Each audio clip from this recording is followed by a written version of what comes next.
Nagluluto na naman tayo mga idol. Ginagawa ko, nagbabaon po ako ng tulos para po sa ating sili. Para pag may hangin po mga idol, hindi po ito mabubuwal.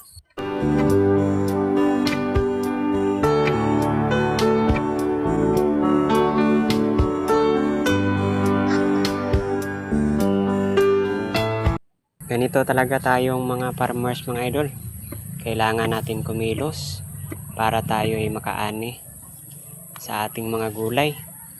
Kahit mahirap, mainit man or maulan, patuloy pa rin tayo sa ating ginagawa mga idol. Dahil dito po nakasalalay ang ating buhay, ang ating pamilya.